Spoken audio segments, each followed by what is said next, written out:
Alors l'Éternel Dieu fit tomber un profond sommeil sur l'homme qui s'endormit. Il prit une de ses côtes et referma la chair à sa place. L'Éternel Dieu forma une femme de la côte qu'il avait prise de l'homme et il l'amena vers l'homme. La femme a été créée par la côte que Dieu avait enlevée de l'homme. Qu'est-ce qu'on appelle une côte? Quelque chose qui a été créé par la côte, ça veut dire quoi? Ça veut dire que la femme a été créée pour être à côté de l'homme. Pas sous ses pieds, pas sur sa tête. Alléluia. Dieu avait créé la femme pour être à côté de l'homme. La femme doit être le partenaire de l'homme.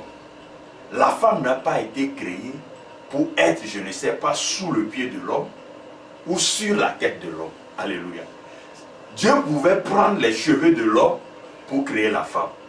Ou bien Dieu pouvait prendre les orteils de l'homme pour créer la femme. Là, la femme sera peut-être, si c'est les orteils qui ont été pris pour créer la femme sera au pied de l'homme. Si c'est les cheveux, il sera à la tête de l'homme.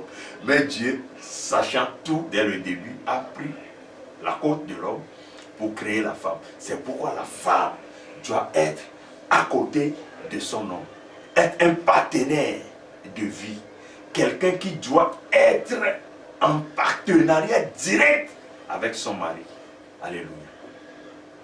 Aujourd'hui, nous voyons des femmes qui sont sur la tête de leur mari.